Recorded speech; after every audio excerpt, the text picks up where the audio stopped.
اعوذ باللہ من الشیطان الرجیم بسم اللہ الرحمن الرحیم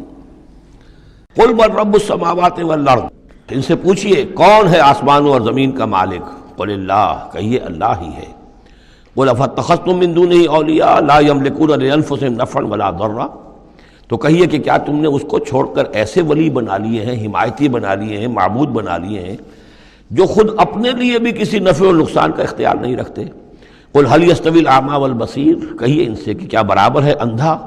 اور سبکھا دیکھنے والا؟ ام هل تستوي الظلمات والنور، یا کیا برابر ہو سکتے ہیں اندھیرے اور روشنی؟ ام جعلوا للہ شرکاء، کیا انہوں نے اللہ کے لیے ایسے شریک ٹھہرا دیے ہیں، خلقوا کا خلق ہی، جنہوں نے اللہ کی طرح کی تخلیق کی ہے، فتشابہ الخلق علیہم، تو یہ جو خلق ہے ان پر متشابہ ہو گئی ہے کہ کون سی تخلیق اللہ کی مانے، کون سی تخلیق کسی اور کی مانے، جبکہ وہ مانتے تھے کہ تخلیق کل کی کل اللہ کی ہے۔ ام جعلوا للہ شرکاء خلقوا كخلقہ فتشابہ الخلق علیہم قل اللہ خالق کل شیء، کہہ دیجئے کہ اللہ تعالیٰ ہی ہے خالق ہر شے کا، وہو الواحد القہار، اور وہ ہے اکیلا، تنہا اور چھایا ہوا زبردست۔ انزل من السماء ماء فسالت اودیۃ، اس نے آسمان سے پانی برساتا ہے، بارش برساتا ہے تو پھر تمام وادیاں بہنے لگتی ہیں، کیونکہ اکثر و بیشتر علاقہ جس میں قرآن نازل ہوا میں نے آپ کو بتایا وہ حجاز کا تھا۔ حجاز میں پہاڑی سلسلے ہوتے ہیں، جب بارش ہوئی تو اب پہاڑوں کی رینج کے درمیان وادیاں ہیں، پھر وادیوں میں پانی جو سیلاب آتا ہے، سالت اودیۃ، تمام وادیاں جو ہیں وہ بہہ نکلی سیلاب کے ساتھ، بے قدرہا، اپنی اپنی وسعت کے مطابق۔ کسی وادی کا کیچمنٹ ایریا زیادہ ہے تو زیادہ زوردار سیلاب آ جائے گا، کسی کا تھوڑا ہے کیچمنٹ ایریا، تھوڑا سیلاب آئے گا۔ فاحتمل السیل زبدا رابیہ، اور جب یہ سیلاب آتا ہے تو وہ اپنے اوپر ایک جھاگ سا اٹھا لیتا ہے، وہ جھاگ اوپر اٹھ رہا ہے، جھاگ جو ہے نظر آ رہا ہے بہت کچھ، حالانکہ ہے وہ جھاگ، اس کی کوئی حقیقت نہیں۔ ومما یوقدون علیہ فی النار ابتغاء حلیۃ او متاع زبد مثلہ، اور یہ جب آگ پر تپاتے ہیں دھاتوں وغیرہ کو کہ وہ زیور بنانے کے لیے یا کوئی اور ساز و سامان بنانے کے لیے، تو جب آگ کے اوپر ان کو تپایا جاتا ہے تو وہاں بھی اس آگ اس کے اوپر بھی جھاگ پیدا ہو جاتا ہے اسی طریقے کا۔ کذالک یضرب اللہ الحق والباطل، اسی طرح اللہ تعالیٰ حق و باطل کو ٹکراتا ہے۔ اس کے دو ترجمے کیے گئے ہیں، اس طرح اللہ تعالیٰ حق و باطل کو ٹکراتا ہے، یا اسی طرح اللہ تعالیٰ حق اور باطل کی مثال بیان کرتا ہے۔ فاما الزبد فیذهب جفاء، تو یہ جو اوپر کا ہوتا ہے جھاگ وہ تو پھر خشک ہو جاتا ہے، ختم ہو جاتا ہے، اس کی کوئی حقیقت نہیں ہوتی۔ واما ما ينفع الناس فيمكث في الارض،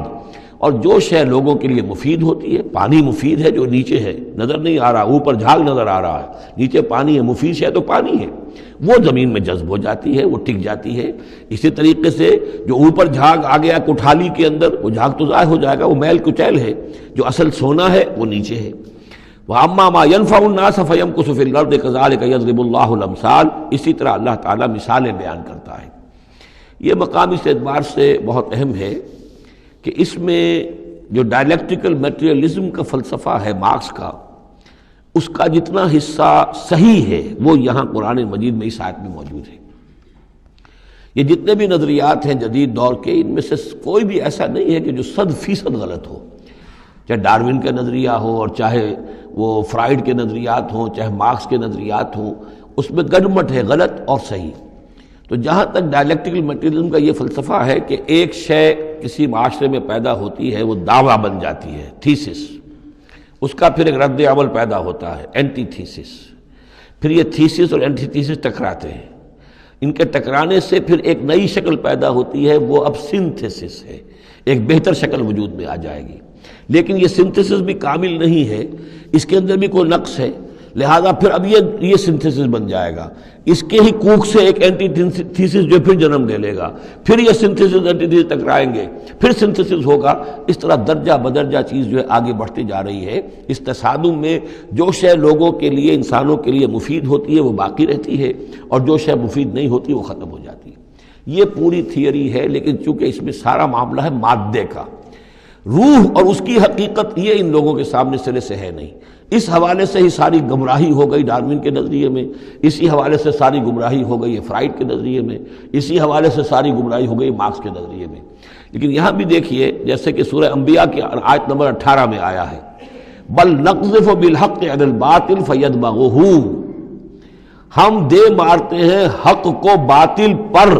تو باطل کا وہ بھیجا نکال دیتا ہے، فَإِذَا هُوَ زَاهِقٌ، اور باطل جو ہے پھر وہ غائب ہو جاتا ہے۔ تو باطل کی حیثیت یہ ہے۔ تو یہ ٹکراؤ جو ہے حق و باطل کا اور خیر و شر کا کشاکش جو ہے یہ ہو رہی ہے، تو اس میں بھی ایک حد تک بات صحیح ہے کہ تدریجاً پھر جو نسل انسانی ہے وہ تمدن کے ارتقاء کے مراحل وہ طے کر رہی ہے اور رفتہ رفتہ بہتری کی طرف آ رہی ہے، جس کو اقبال نے کہا ہے کہ ہر کجا بینی جہان رنگ و بو، کہ از خاکش بروید آرزو، یاد نور مصطفیٰ اورا بہاست، یا ہنوز اندر تلاش مصطفیٰ است۔ یہ جو سوشل ایولیوشن ہے یہ خود رفتہ رفتہ اب اسی راستے پر بڑھ رہا ہے جس راستے پر کہ محمد رسول اللہ صلی اللہ علیہ وسلم نے اب سے 1400 برس ایک ہی چھلانگ میں نوع انسانی کو پہنچا دیا تھا۔ كذلك يضرب الله الحق والباطل فاما الزبد فيذهب جفاء واما ما ينفع الناس فيمكث في الارض كذلك يضرب الله الامثال للذين استجابوا لربهم الحسنى،